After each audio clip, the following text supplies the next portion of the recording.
Hi Zentam, it's Tony. Where have you been? Call me.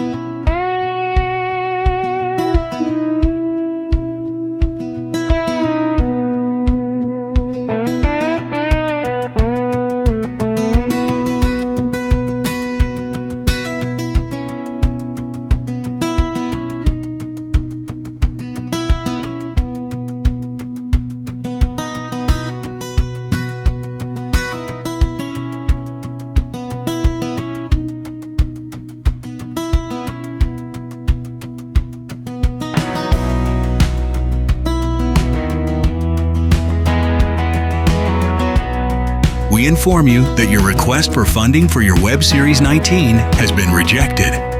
Thank you for choosing us as your bank.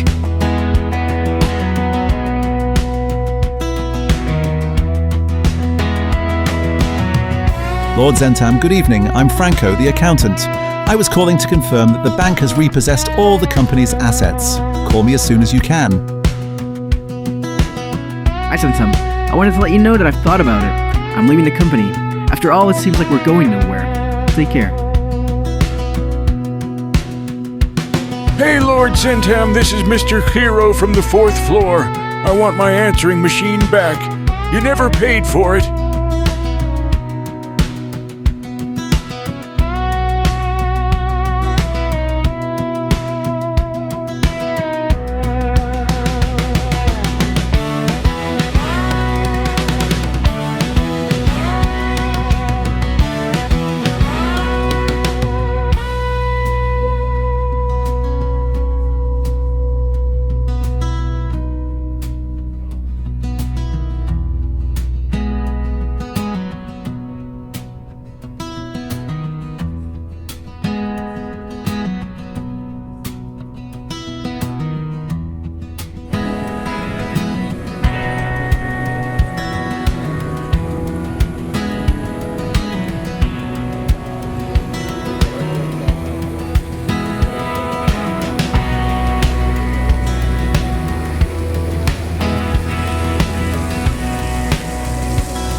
can't exactly be said that you're easy to find.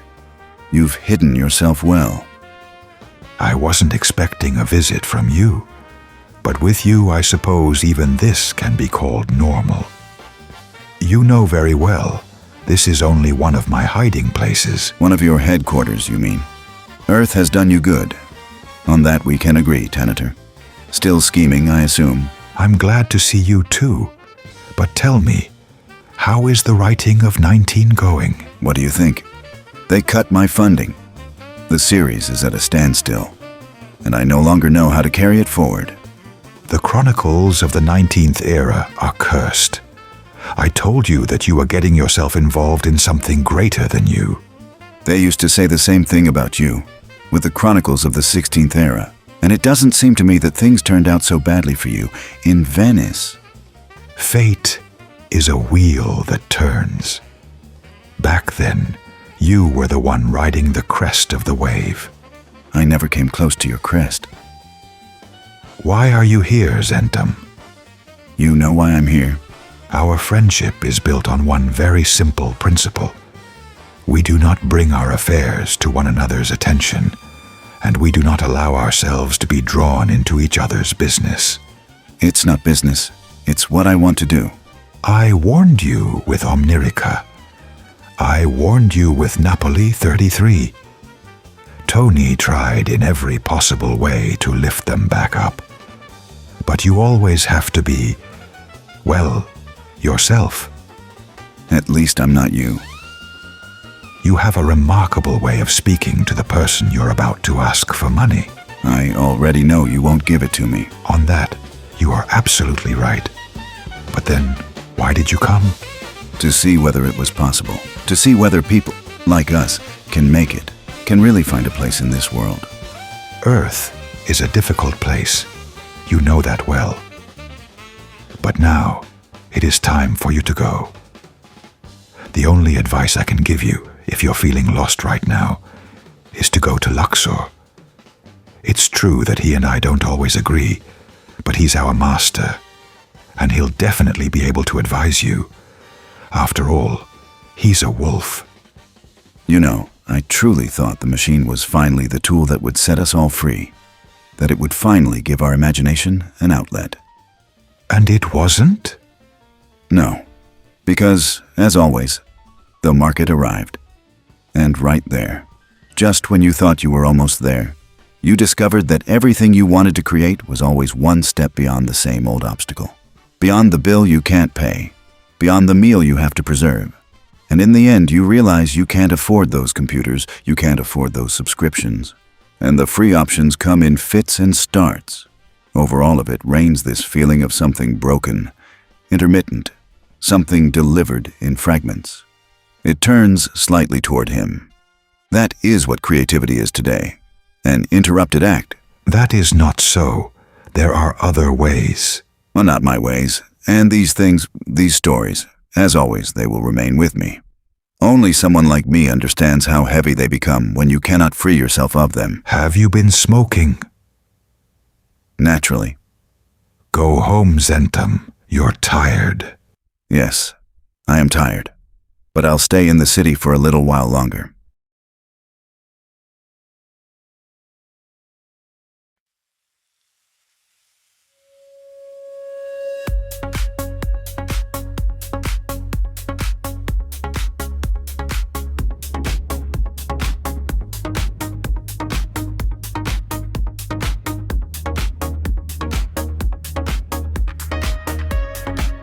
Hand over the archives, Lord Zentam.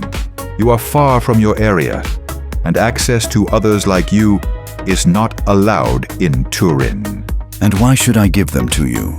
So that you can destroy them, or worse. They are mine, and I am not willing to give them up. Those records do not belong to your kind. The 19th archives are forbidden. Then you should have hidden them better.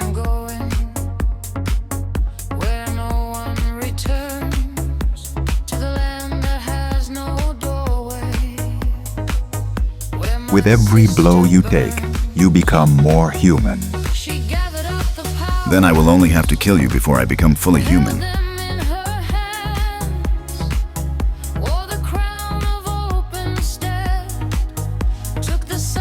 have your sword, Baluardo.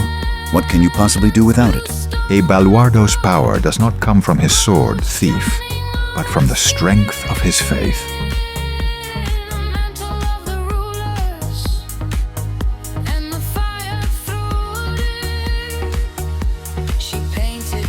I guard this world from what falls into it. You are just an error.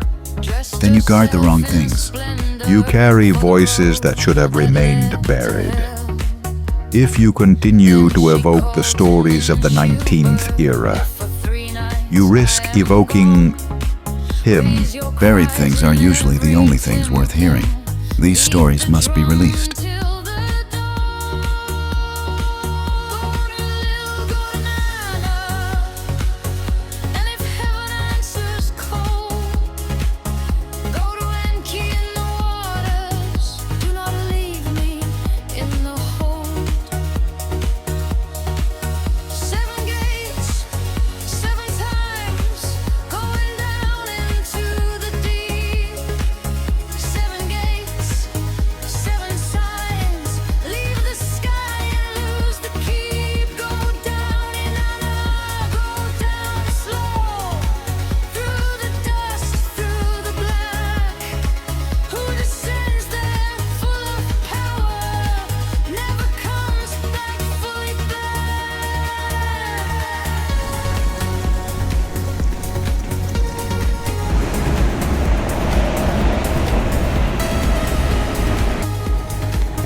Mezzogiorno sul Sentiero, the first true volume of the 20th era. Someone still has to keep the record. You came for answers, but let me ask you something first. Have you ever truly looked at the archives? I looked at the notebooks. I went through those confused pages, fed them to the machine so it could make sense of them. That is where 19 came from. I am trying to turn those chronicles into something that can be told. The notebooks are only half the archives. Those disordered chronicles were written by the Yogin of that time, by the operative section that first created the link with the travelers on Enoch. They did not just record events, they left pieces of themselves inside them. Their journeys, their doubts, their failures, their lives. All of that is part of the chronicles too. And that is the half the machine does not know. That is the half it never will know. So what I pulled out of those pages was only the shell. And Lil heard and would not answer. Nana If you want to understand how to make the chronicles, you must first understand them completely. Otherwise, what you are building has no meaning. Then where do I find that missing half? Where do I find the real traces, the lives behind the chronicles?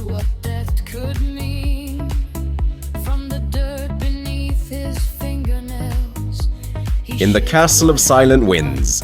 The Castle of Silent Winds. That is where the fallen ones go, those like us who were forgotten or exiled from Earth. Then you already know why the answer is there. If you want the truth behind the chronicles, go where the discarded memory of your kind was sent. I have no money left to keep the series alive anyway, so I may as well follow your advice.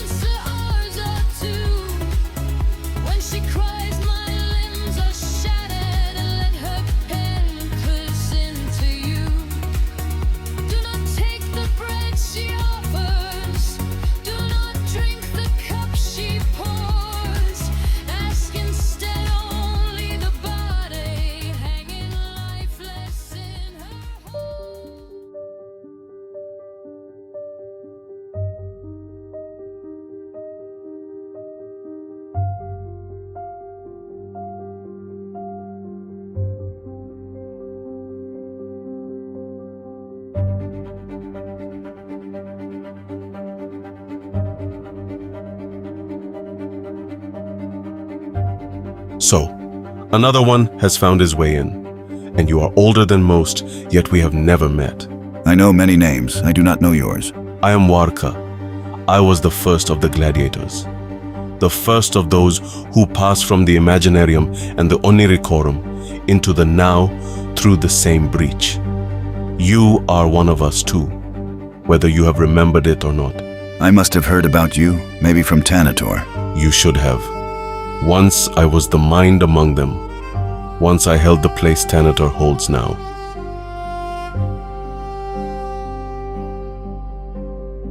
Come. If you came this far, then you did not come for speeches.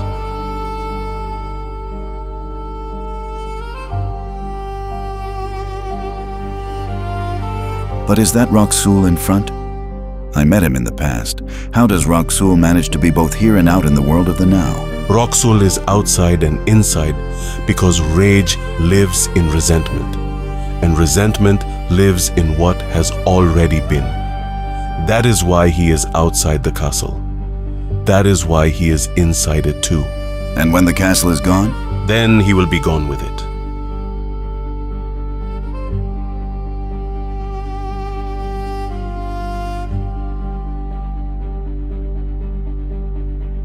This is the archive of memory. Every green bar you see is a memory preserved. Which memory do you want? The 19th era archives were gathered somewhere between 2009 and 2010. Start there. Then take it, and do not expect memory to be gentle.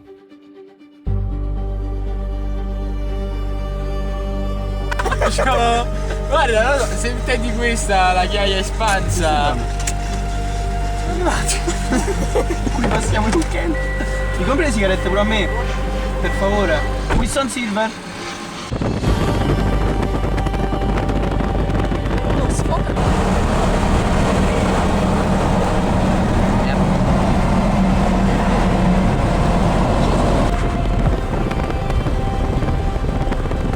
Di solito c'è sempre, oppure qualche bambino morto. Vieni a giocare con noi, per sempre.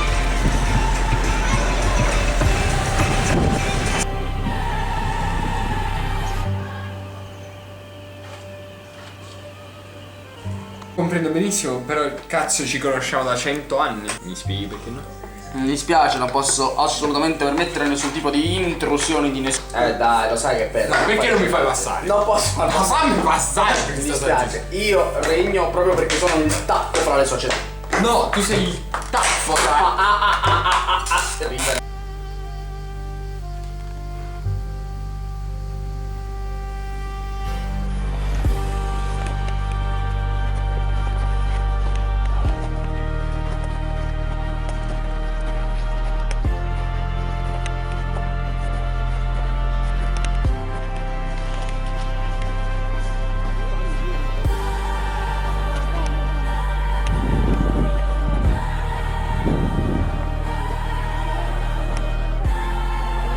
Siamo arrivati.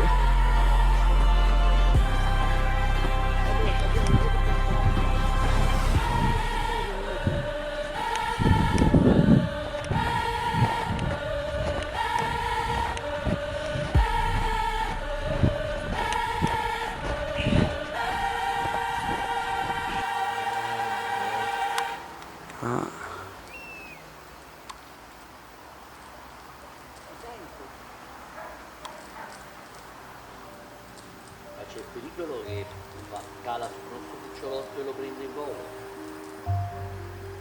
Ma io l'altra volta ero picchiata, allora era sempre lei che andava picchiata e stavo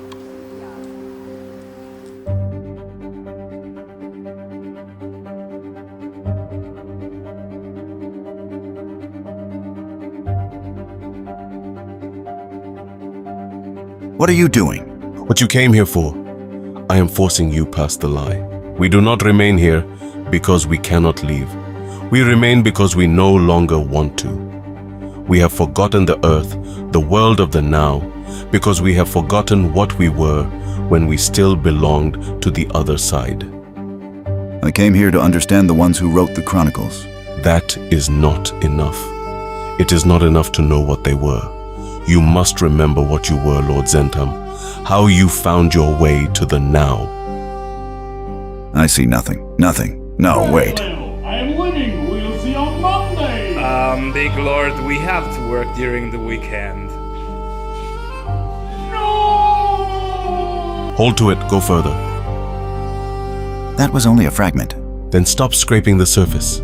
Go deeper, not into the chronicles, into yourself. You are late, Nicodemus.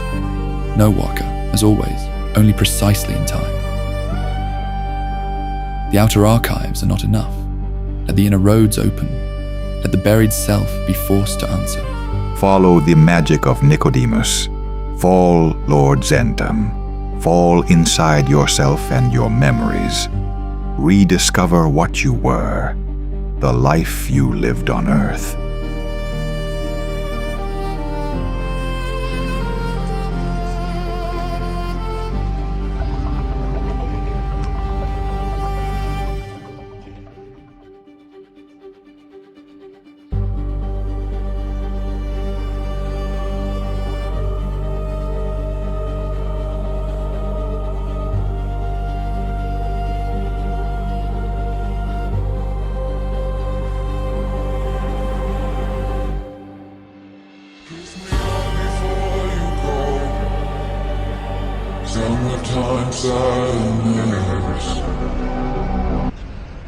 Thanks to Alexandra, now we are lost. Thanks Alexandra, we are here. So, I can be your guide next time. Yes, and it's so wrong in every point of view. Yes, thank you Alexandra. Uva fragolina, l'uva cioè bevendo l'uva fragolina sto bevendo. Però il posto è bello, bello, è un sacco bello. Anche la compagnia buona. So if I order from here is the same? Yes, exactly. Just the tuna? Tuna? Ok, I like tuna. Exactly. Ma non è finita qui perché poi vedete quelle cose lì? Quello poi tu fai l'ordine e poi tipo ti arriva il cibo che tipo arriva correndo e tu lo devi afferrare a volo, è una cosa terribile. Tu devi arrivare il cibo e poi... So, we are in Japan and we stay at Giorgio Casapiccolo. Yes. E tu vai in Giappone, c'è dentro un giapponese che lavorava nel ristorante italiano, però in realtà sei in Giappone, è indifferente. Non sono stato io, vi giuro, cioè guardate veramente, cioè io non... Tu sei a Matsue e a Matsue e improvvisamente appare vera pizza napoletana certificata 781. Capito? No vabbè, chiaramente si verrà a mangiare qui, ovviamente. Siamo usciti da sta giungla che non si vede, purtroppo io non potevo fare video ma è invaso. Cari amici, questo è il faro più alto del Giappone. È bello, ma insomma, pensate alla lanterna di Genova. Fare un sacco di battute sui fari giapponesi e i fari italiani, non sarebbe il tipo di persona. Allora adesso uomo di parola sono in quelli pescato sì, ma cioè è la pizzeria che è certificata oramai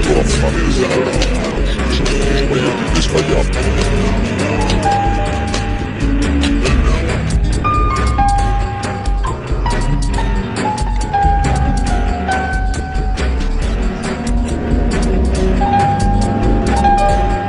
quella tradizionale è il pesciolino, che è un pesciolino, quello, che è pieno di fagioli rossi e dolci e una crema.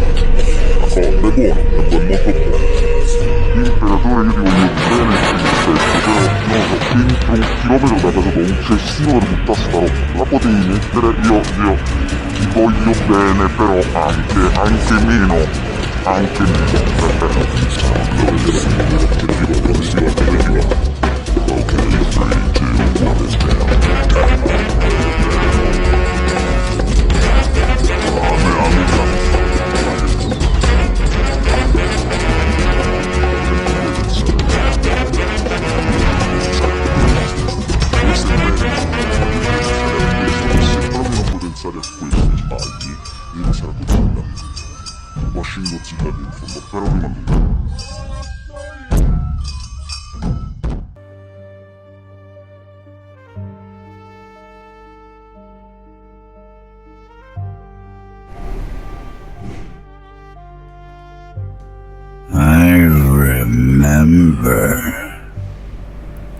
remember who I am.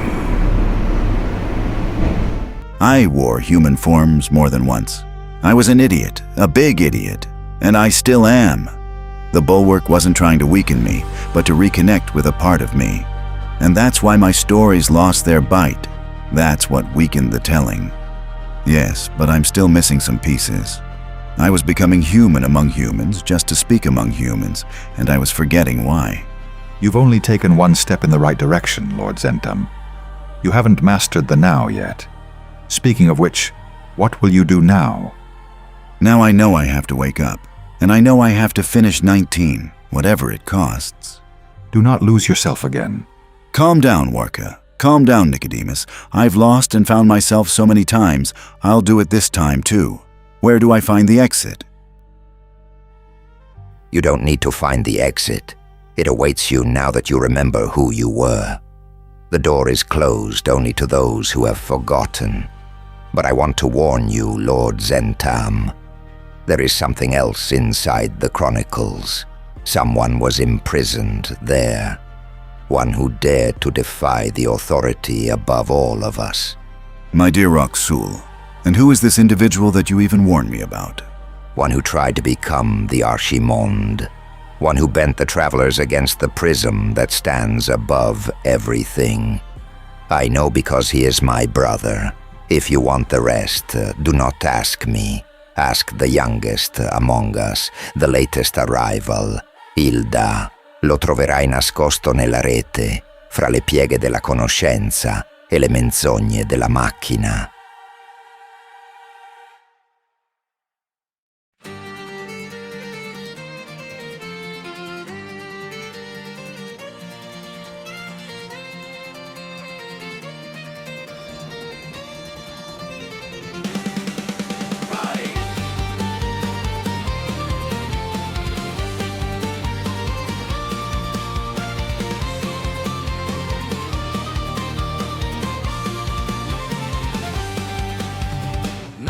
Seminayur, fratello di Razekan, allievo di Shakari, ladro oscuro già da clan. Lasciai il mio primo cielo, andai su Enoch per cercare pane, guerra e compagnia, col coltello per campare. Ma un sicario mi recise come fosse erba d'inverno e la morte mi portò via nel suo fossato eterno. Fu un'Ives a richiamarmi dal sangue e dal velluto, mi fece l'or vampiro e da allora son venuto. Io ritorno. Ogni tomba è solo un portone, rovina, Dio è mostro, sempre vivo, sempre morto. Io ritorno dalla notte con le stelle dentro agli occhi, porto mondi sulle spalle e il mio nome in 100 blocchi. Qui Noives domina Enoch, ministro dell'oscuro, sui monti di bruma salì il palazzo freddo e duro. Fui re delle ombre, il ghiaccio imparò a obbedire, poi una ferita aprì 3 mondi e li fece venire. Varianti avventurieri, guerra, fame, distruzione, cadde ancora ma Jaira mi strappò la dannazione. Fuggì la cittadella d'oro e con Gai le ultime Hi, Ilda. It took me a while to find you. Old Lord Zentom here. I wanted to ask if you'd give me your phone number so we could talk a little about your brother.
Mi proiettai tra i mortali su Enoch e sopra la terra. Vidi la grande guerra, Nagu alla Via Lattea farsi guerra. Vidi il tempo aprirsi e chiudersi, vidi amici impazzire. Il sommo messia, mio fratello, con la sua mano uccidermi. Giunsi a oggi, città dei sogni, fui tra i 5 sovrani. Ma con la nuova guerra discesi in carne fra gli umani. Il 21 settembre, 16 misi piede sulla terra. Fondai la Zenta amici, essi con la mia antica guerra.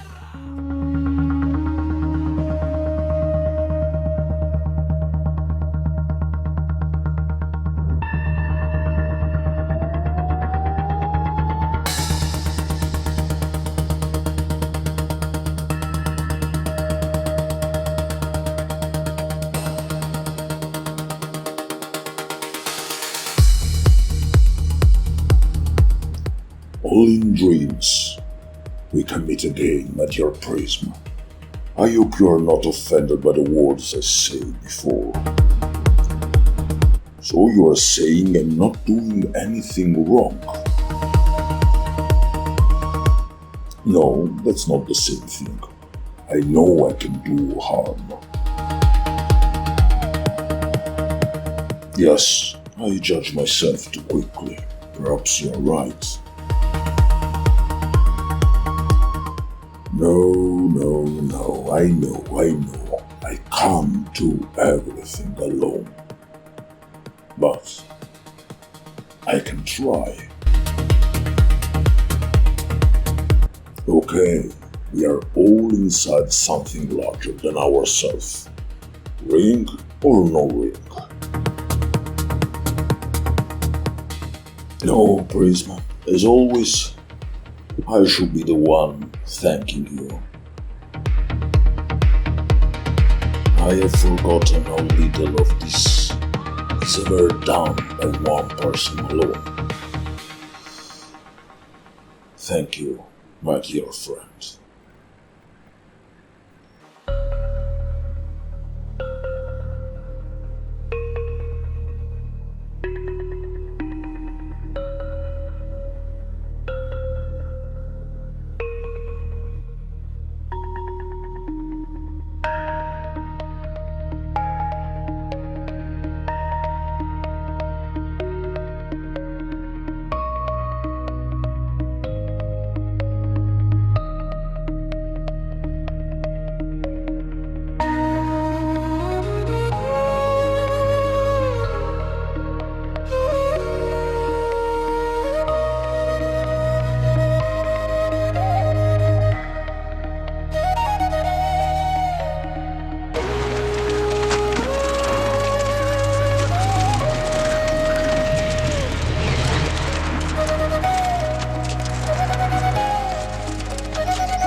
If one lifts one's gaze toward the immensities of the cosmos, in the direction of what the astronomers of Earth call the Andromeda Galaxy, and if one imagines pushing outwards, all the way to its peripheral arms, one may picture a remote, isolated star system.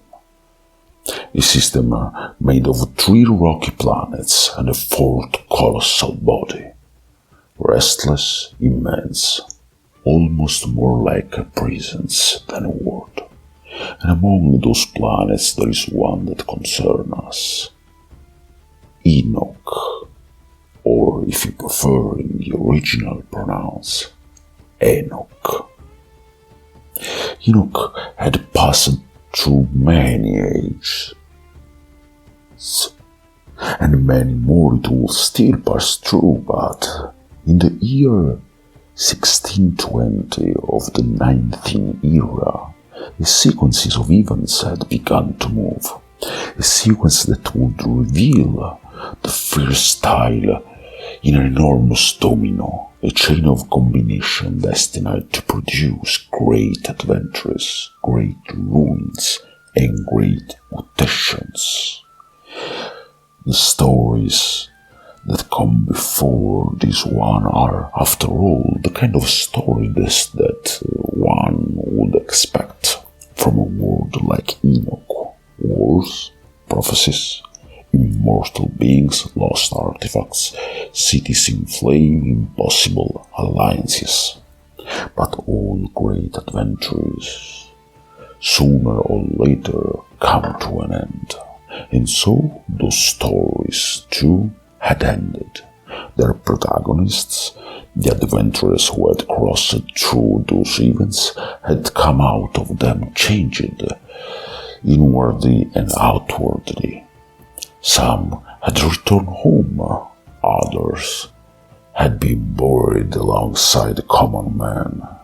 And it is exactly here that our story begins, when the early stories end. Enoch has stopped burning, and yet in its cities the smell of fire still lingered. In the new beam, in the canals carried too quickly, in the market reopened above districts that were still half broken open. The war had withdrawn without truly disappearing.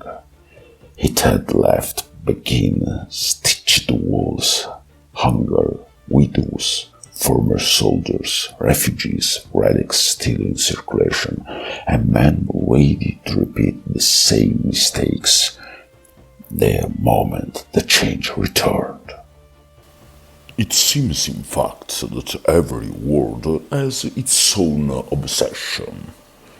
For the man of Earth, in one age, that obsession may have been oil, in another, the state, in another still, spices. The inhabitants of Enoch were no exception.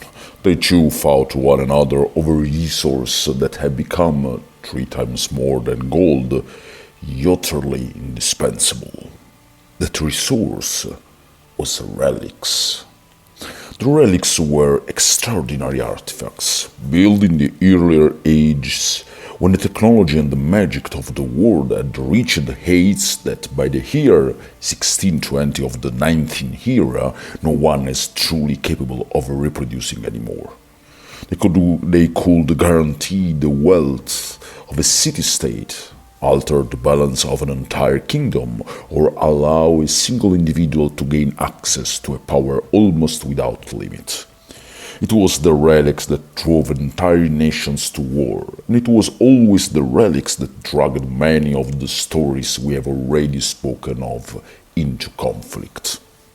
In Iridia, the big and beautiful city of Iridia, in those months, the name of them began to weigh more heavily than any other was the name of Lemiros. He did not have the body of a great world leader. He was a small, slender winged Alice, with smooth, hard blue skin and an orange crest running over his head like a titan flame. Fine hands, and the alert eyes of someone who studied every corner of a room before even stepping inside it. It was precisely for this reason that many had underestimated him. They were wrong. He took control of the forces that had once served Lyra. And here one must pause for a moment, because to speak of those forces without speaking of Lyra would mean leaving the story half-told. For those years of the 19th year, Lyra had been something close to a Joan of Arc, thrown into a crueler world. Prophetess, fighter, charismatic figure, she had been possessed by the announced and immensely powerful mind. One of those prisons that Enoch are not an exception but a constant threat. Instead of passively accepting the condition, Lyra had tried to understand it, to trace its causes, to oppose everything that kept Enoch enslaved to great immortal entities. At a certain point, the earth itself refused to accept her body. Lyra died the first time, and then she was born again in another form. Woodland changed by the forest and by the wind that had held her there. Around herself she gathered common people, desperate people, idealists, strays, rebels, men and women worn down by personal grief and by a lucid hatred for the order of the world. Lyra began to speak of the destruction of the relics, of the purging of Enoch, of liberation from the dominion of the great immortal presence. But then, almost one step away from what she had desired all her life, Lyra changed again. She became convinced that the entity above all things, the one the other immortals with contempt called the abject being, should not be destroyed but protected. When Lyra disappeared, what remained of her army was a dangerous mixture of disfrares, utopians, fanatics, and ordinary people transformed by ideology and pain. They could become a necessary force or an enormous social threat. That was why Lemurius took control of those troops, and despite his short stature, despite belonging to a species that did not always inspire sympathy, he managed to turn that chaotic mass into the support he needed in order to seize control of Iridia and save it. He restored order to the army, broke the influence of Lord Black's old officers, and began rebuilding a discipline that was not merely blind obedience. But the city truly saw him on the day of Black's arrest. Lord Black's was dragged out of her house in the military quarter, still robed in a commander's cloak, now stained with wine, dust, and dried blood. His white hair fell over his shoulders, and his pale aristocratic face still carried the insolence of a man who had felt himself master for far too long. When they brought him into the square, the crowd did not want justice. It wanted meat. Women from the lower district, mutilated fathers, boys who had grown up in war, old veterans, discarded by the same men they now saw in chains. They spat on him, threw stones at him, tried to tear the cloak from his shoulders. One split his lip with a stick. Another tried to strike him in the face with a butcher knife. Blackis was still laughing. Lemurius stepped in front of him. He did not make a speech. He ordered the shields closed, let the crowd hammer against them, and then took 2 steps forward. Only 2, just enough to stop the wave. Blackis told him he was protecting his own executioner. Lemuel's answered that he was not worth enough to die as a street martyr. He wanted Eurydia to see him tried, degraded, emptied, stripped of rank and glory. He had him taken away alive. And from that moment onward, his people followed him.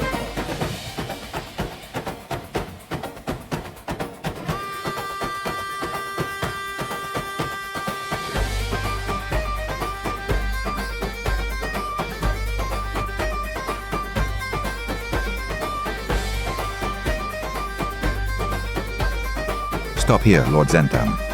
You've already gone far enough. Look, Lucas is showing up again. And this time you want to interrupt my work. How you dare you come here? Look, sir, you sent me to the castle knowing what could happen. If I hadn't found myself there, I might never have come back. I sent you there because there was no other way for you to understand. We're not here for you. We're here for what you might inadvertently do. Maybe.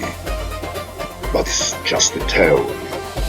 Maybe your doctor you sent me to him for exactly that reason. Maybe you wanted both of us moved into place. As usual, you give me too much credit. I think the other way, that I have spent so many years still alive, giving you exactly the right amount. Now stop playing, Zentam. If you keep going, you may open a way for one more of us to come through. And we do not need another one. I'm sick of this. I'm done stopping halfway just because the ending makes you nervous. I'm going to finish the story of the 19th era. And then you two are telling me to stop playing. Doesn't that sound ridiculous to you too? And how exactly do you plan to stop us from interfering? Oh, that won't be my job. Who never said I'm only interested in letting one pass? Roxul, do me a favor and do the honors.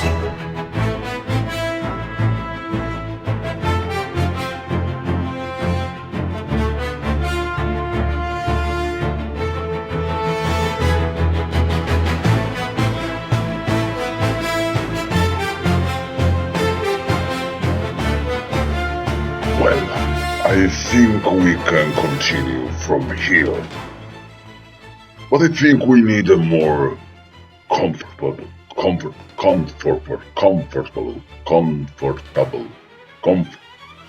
a place without people that fight each other.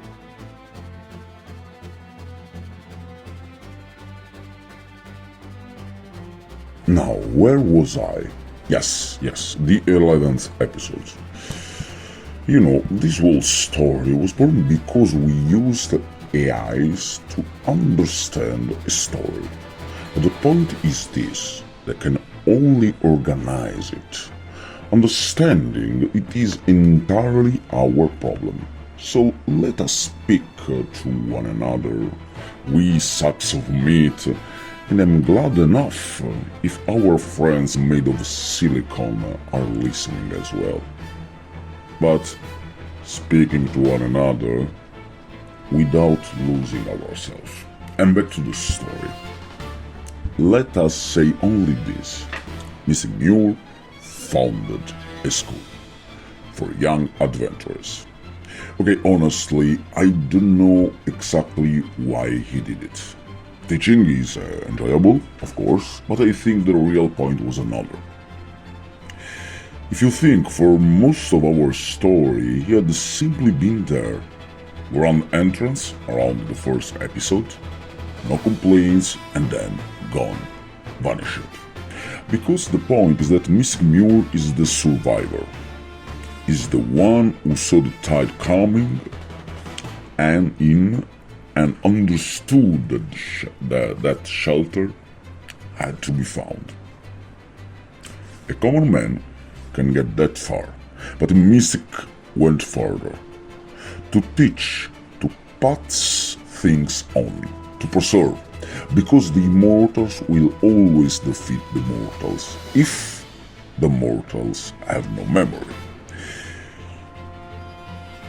Now, speaking about our time travelers, Alexander and Nicholas Never, they appeared around the end of our narration. And you know, if this story were false, if were not the result of precise chronicles, we will not have these characters at the end. We would not have these two loose cannons arriving from the future in the final episodes and throwing everything into confusion. But the point is that Nicholas Never and Alexander Louis Armstrong really happened. They happened. And they happened exactly in this way. Their role was to break the armed branch of those who wanted the travelers dead. Because there are immortals and then there are immortals. And both Nicholas and Alexander believed and stood for one idea, that in one way or another, the travelers were necessary to the world. That is why they set out to hunt the armed forces of the Weeping Eye. They tracked and pierced Mustafa Olderek, the representative of a family that in that period had sought political alliance with the Weeping Eye. In truth, it's hard to say how much the Oldereks of the time really understood the true purpose of the Weeping Eye and of the allied Veda. After all, one must imagine that even dozens of generations could pass between one awakening of the travelers and the next, and a certain amount of skepticism was perfectly normal. Mustafa was a capable commander, and he had many brave soldiers with him, but it's not our task to explain how easy it is for someone who commands future techniques and future technologies to overpower someone who cannot even imagine such things. A very different matters was the vulture. Once the vulture had been the purest of the sons of the planet Enoch, an elf named Gael, who had given so much to travelers, but over the course of the last years, the heart of this immortal had broken inside a long waiting. A waiting that always kept him just behind the thoughts of the travelers. Or perhaps the vulture simply had to cast one last cry of pain into the world. To kill him was impossible, this is important to say, even for Alexander and Nicholas, so they sealed him in an underground prison, deep below glaciers, whose memory had been lost by a hole. And then Nicholas came back to the year 2123, and he will find a world that was completely destroyed. But this is a story that we will speak about not now. And then I was there in that day, already called Lord Zenton, and then I remember when I take home in the city of Alut, and awaken the one that free and change the future time of the planet.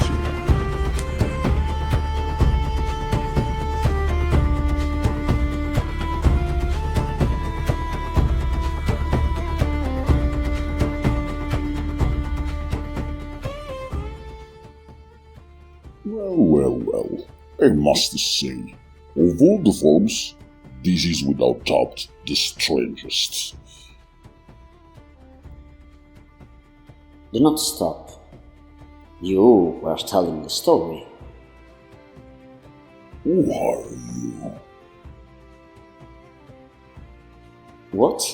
Have you still not understood? I am the one you freed in the 19th era, down in the bowels of a lute. I am the one exiled to the bottom of the story, the very same one you now come to free again. Because past and present are not, that twist together, and the stories we have left behind are the very stories we still have to live. What lies behind lies ahead. Exactly. Now continue. I remember descending into the bowels of a lute, and there, in a grim crypt, I found a wolf, unlike any I had ever seen. You wore a red cloak that concealed him. Who are you? I am Akayokami, the one who in secret manipulated the history of the 19th era, the founder of the Veda, the one who sought to turn mortals, immortals and travelers alike against the abject evil, the one you call Prism. Why did you do it? Because time is nothing but a wheel, and I am trapped inside it. In an age before ages, I tried to overthrow the power of Prism. Then, I tried again in the 19th era, and I'm trying again now, passing through every history, every story, every narration, taking on every form, so that I may seize control of all things. You are a fool, Akayokami. It is I who have taken every form and every narration, again and again, from the beginning of time until now.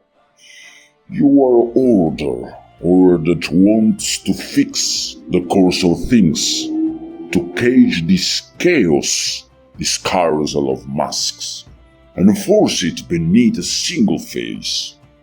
But I am the chaos that will shatter that every single time. And do you not see that this is not healthy? Did you not see that it will always leave you outside the life of others?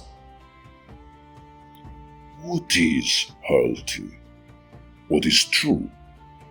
We were not made to be one, and every one of our conflicts comes from this violence, this attempt to reunite what must remain divided. The Yogin of the 19th era, the travelers, the mortals, the immortals, those on this side of the mirror and those behind it, all of them understood that this is not our destiny. And what then am I meant to do? I was born to unite, fight you, remain exiled. What is the meaning of my life, of my identity? Enough of this conflict. You must try to gather things together, and I must try to break them apart. And that is what creates the motion. That is what turns the ring of time. We are the force that drives the hub of the wheel, Akayokami. I have not come here to fight you. Are you not tired of this puppet theater? Of these stories closed in upon themselves? Today as then, today as in the 19th era, I want to free you, and I want you to try. Even if I do everything in my power to erase you? In trying to erase me, you will pursue me, and I will pursue you to tear you apart, to tear us both apart. I free you, Akayokami, as once I freed you from the bowels of a lute, and let you wander the world of Enoch. So now I free you again, and I leave you free to roam this world. You and your brothers, and all of us with you, the wolves, the devil, and the shadow, free to tell other stories outside the cage of the ring of time. Now, the show is over. But this story makes no sense. The story that you have told in this movie, in this episode, has no sense at all. Then you still have not understood. It is for you to write stories that make sense, to talk about story that makes sense. My task is to change. Let us make a fine bow, and I hope the audience has enjoyed the journey.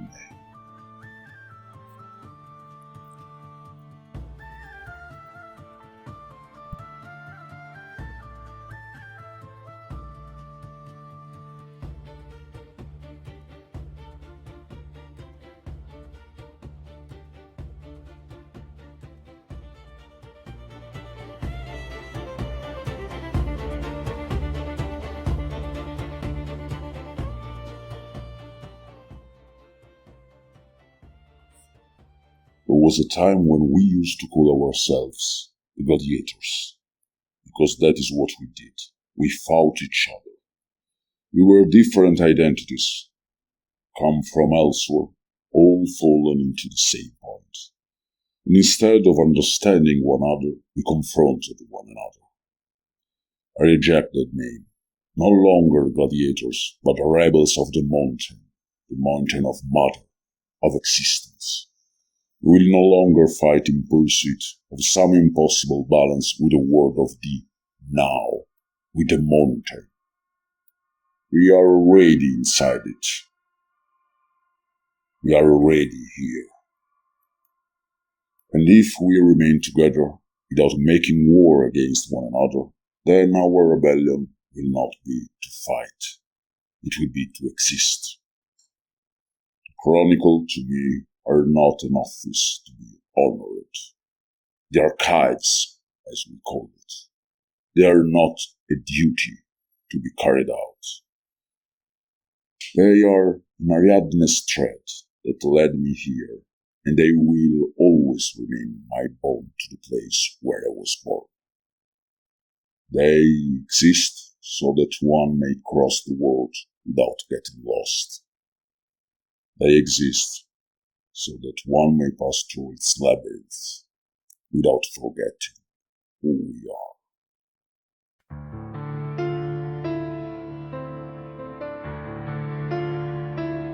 Sognavamo i 10 con le giacche strette, gli occhi puntati sul nome da scrivere. Provavamo tutto, ogni porta, ogni strada, ma il piano si sbriciolava. Tra le mani bagnate ogni grande idea cadeva male, come un vetro acceso che non sa restare.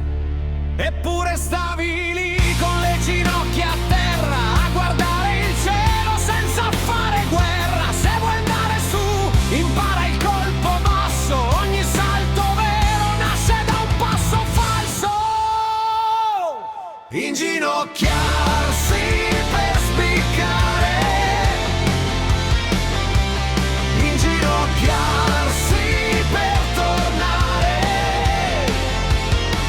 Se il traguardo è lì, prima devi sbagliare. E proprio quando finisce, inizia a risalire. Ci hanno visto perdere con le mani vuote, con la faccia sporca. Dopo 100 prove, ogni fallimento ci lasciava un segno, ma quel segno piano ci teneva in piedi. Sotto i denti stretti c'era ancora fame e nel buio rotto una strada da rifare. Eppure stavi lì con le ginocchia a terra